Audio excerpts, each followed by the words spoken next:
Friends, welcome back to my channel. This is Shalini. നമുക്കിനി അടുത്ത സെക്ഷനിലേക്ക് കടക്കാം. ടാലി പ്രൈം അഡ്വാൻസ്ഡ് കോഴ്സാണ് നമ്മൾ പഠിച്ചുകൊണ്ടിരിക്കുന്നത്. ഈ ക്ലാസ്സിൽ ഇനി നമ്മൾ ഡിസ്കസ് ചെയ്യാൻ പോകുന്ന GST റിലേറ്റഡ് ആവുന്ന ട്രാൻസാക്ഷൻസ് ആണ്. അപ്പോൾ നമുക്ക് GST കുറിച്ചൊന്ന് ചെറിയ രീതിയിലൊന്ന് മനസ്സിലാക്കാം. ഗുഡ്സ് ആൻഡ് സർവീസ് ടാക്സിനെയാണ് GST എന്ന് പറയുന്നത്. GST രണ്ട് ടൈപ്പ് ഓഫ് ടാക്സ് ഉണ്ട്. ഒന്ന് സെൻട്രൽ സെയിൽസ് ടാക്സും രണ്ട് സ്റ്റേറ്റ് സെയിൽസ് ടാക്സും. സെൻട്രൽ ഗവൺമെൻറ്റിന് കൊടുക്കുന്ന ടാക്സ് ആണ് central sales tax CGST. State government ആകുമ്പോൾ SGST. ഇത് എങ്ങനെ ഡിവൈഡ് ചെയ്യുന്നു? ഈക്വൽ ആയിട്ട് ഡിവൈഡ് ചെയ്യുന്നു. സിമ്പിളായിട്ട് പറയുകയാണെങ്കിൽ ഒരു പ്രോഡക്റ്റിന് 18% ടാക്സ് ഉണ്ടെങ്കിൽ അതിൻ്റെ 9% goes to central government, balance 9% goes to state government. ഇങ്ങനെയാണ് ഇതിൻ്റെ ടാക്സ് ഡിവൈഡ് ചെയ്യുന്നത്. ഇനി GST രജിസ്ട്രേഷൻ എടുക്കേണ്ട ആൾക്കാർ ഏതൊക്കെയാണ്, ഡീലേഴ്സ് ആരൊക്കെയാണെന്ന് നമുക്ക് നോക്കാം.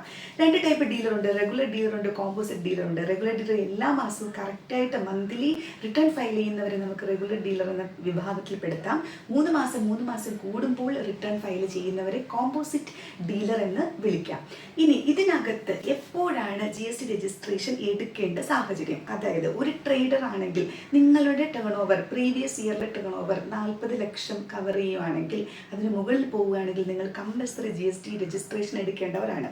നിങ്ങളൊരു സർവീസ് ഓർഗനൈസേഷൻ നടത്തുന്നവരാണെങ്കിൽ നിങ്ങൾക്ക് ടേൺ ഓവർ, ഒരു വർഷത്തെ ടേൺ ഓവർ 20 ലക്ഷത്തിന് മുകളിൽ പോവുകയാണെങ്കിൽ നിങ്ങൾ GST രജിസ്ട്രേഷൻ കമ്പൽസറി ആയിട്ട് എടുത്തിരിക്കണം.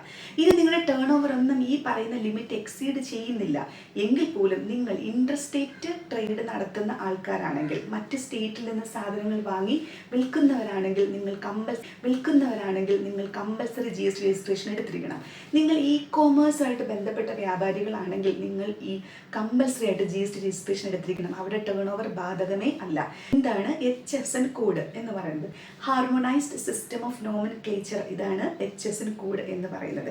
HSN കോഡിനകത്ത് വരുന്ന ഒരു വിഭാഗത്തിൽ പെടുന്ന പ്രോഡക്റ്റിന് സെയിം റേറ്റ് ഓഫ് ടാക്സ് തന്നെ ആയിരിക്കും എല്ലായിടത്തും ആപ്ലിക്കബിൾ ആകുന്നത്. അല്ലാതെ ഒരു സ്റ്റേറ്റിൽ ഒരു ടാക്സ്, മറ്റൊരു സ്റ്റേറ്റിൽ മറ്റൊരു ടാക്സ്, ഇങ്ങനെ ഇല്ല. അത് വാറ്റിലായിരുന്നു അങ്ങനെ, GSTയിൽ അങ്ങനെയില്ല. കോമൺ ആയിട്ട് ഒരു ക്ലാസിഫിക്കേഷനകത്ത് ഉൾപ്പെടുന്ന, അതാത് ക്ലാസിഫിക്കേഷനകത്ത് പ്രോഡക്റ്റ് മനസ്സിലാക്കിയിട്ട് ആ പ്രോഡക്റ്റിനെല്ലാം പൊതുവെ ഒരേ റേറ്റ് ഓഫ് ടാക്സ് ആയിരിക്കും. 18% വരുന്ന ടാക്സ് ഉള്ള പ്രോഡക്റ്റ് എവിടെ പോയാലും 18 ആയിരിക്കും. 28% ഉള്ള പ്രോഡക്റ്റ് എവിടെ പോയാലും 28 തന്നെ ആയിരിക്കും. എങ്ങനെയാണ് ഇതിനെ കാറ്റഗറൈസ് ചെയ്യപ്പെടുന്നത് നമുക്ക് നോക്കാം. 18% ടാക്സ് ഉള്ള ഒരു പ്രോഡക്റ്റ് നമ്മൾ ഒരാളുടെ കയ്യിൽ നിന്ന് പർച്ചേസ് ചെയ്യുമ്പോൾ കൊടുക്കുന്ന ഇൻപുട്ട് ടാക്സ്, ഈ ഇൻപുട്ട് ടാക്സ് നമുക്ക് ക്ലെയിം ചെയ്യാം. വാറ്റിനെ പോലെ തന്നെ നമുക്ക് ഇൻപുട്ട് ക്ലെയിം ചെയ്യാം. എപ്പോഴാണ് ഇത് ക്ലെയിം ചെയ്യുന്നത്? നമ്മൾ മന്ത്ലി റിട്ടേൺ ഫയൽ ചെയ്യുന്ന സമയത്ത് നമ്മൾ മുഴുവനായിട്ടും നമ്മുടെ വിറ്റ് വരവിൻ്റെ ടാക്സിനകത്ത് നമ്മൾ വാങ്ങിയതിൻ്റെ ടാക്സ് കുറയ്ക്കാനായിട്ട് സാധിക്കും. അങ്ങനെ ഇൻപുട്ട് ഔട്ട്പുട്ടിനേക്കാളും കൂടി നിൽക്കുകയാണെങ്കിൽ അത് റീഫണ്ട് എന്ന പേരിൽ നമുക്ക് അറിയപ്പെടുന്നു. ഈ റീഫണ്ട് ഒരിക്കലും നമ്മുടെ അക്കൗണ്ടിലേക്ക് ക്രെഡിറ്റ് ചെയ്യപ്പെടുന്നില്ല.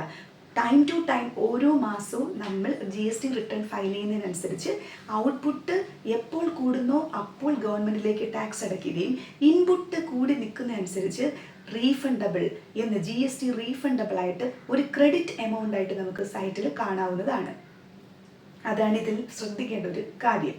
ഇനി ഔട്ട്പുട്ടും ഇൻപുട്ടും തമ്മിലുള്ള ഡിഫറൻസ്, ഔട്ട്പുട്ട് കൂടി നിൽക്കുമ്പോൾ നമ്മൾ GST പേയബിൾ എന്ന് വേണം പറയാൻ. ഇനി എങ്ങനെയാണ് നമുക്ക് GST റിലേറ്റഡ് ആകുന്ന ഇൻവോയ്സുകൾ സെറ്റ് ചെയ്യുന്നത് നമുക്ക് നോക്കാം. ടാലിയിൽ പലതരത്തിലുള്ള വൗച്ചർ ടൈപ്സുകളെ കുറിച്ച് നമ്മൾ പഠിച്ചല്ലോ. നിങ്ങൾക്ക് പ്രത്യേകമായിട്ട് കാറ്റഗറൈസ് ചെയ്യണമെങ്കിൽ, നിങ്ങൾ ഒരു ബിസിനസ്സുകാരനായ നിങ്ങൾ മറ്റൊരു ബിസിനസ്സുകാരനാണ് വിൽക്കുന്നതെങ്കിൽ അതിനെ B2B സെയിൽസ് എന്നാണ് പറയുന്നത്. നിങ്ങളൊരു ബിസിനസ്സുകാരൻ നിങ്ങളുടെ ഷോപ്പിലേക്കോ അല്ലെങ്കിൽ നിങ്ങളുടെ സ്ഥാപനത്തിലേക്കോ ഒരു കസ്റ്റമർ ഡയറക്റ്റ് വന്നു കഴിഞ്ഞാൽ, കസ്റ്റമർക്ക് നിങ്ങളൊരു സർവീസോ ഒരു ട്രേഡോ നടത്തി കഴിഞ്ഞാൽ നിങ്ങളതിനെ B2C ബില്ല് എന്ന് പറയണം.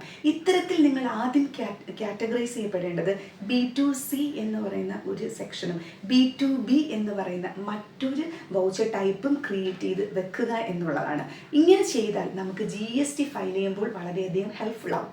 രണ്ടാമതായിട്ട് നമ്മൾ ശ്രദ്ധിക്കേണ്ട കാര്യങ്ങൾ എന്താണെന്ന് വെച്ചാൽ, പ്രോഡക്റ്റ് ക്ലാസിഫിക്കേഷൻ കൃത്യമായിട്ട് കൊടുക്കാനായിട്ട് ശ്രമിക്കുക. ഓരോ കാറ്റഗറൈസേഷനും കൃത്യമായിട്ട് നിങ്ങൾ കൊടുക്കുകയാണെങ്കിൽ നിങ്ങൾക്ക് ടാലിയിൽ നിന്ന് തന്നെ ഡയറക്റ്റായിട്ട് GST റിട്ടേൺ ഫയൽ ചെയ്യാനായിട്ട് സാധിക്കും. വളരെ ഈസി ആയിട്ട് നിങ്ങൾക്ക് റിട്ടേൺ ഫയൽ ചെയ്യാനായിട്ട് സാധിക്കും. അപ്പോൾ കൊടുക്കുന്ന കാര്യങ്ങളൊക്കെ വളരെ വ്യക്തമായിട്ട് കൊടുക്കാനായിട്ട് ശ്രമിക്കുക. കാറ്റഗറൈസേഷൻ കറക്റ്റ് ആവുന്നതോടുകൂടി ഫയലിംഗ് എളുപ്പമാവും.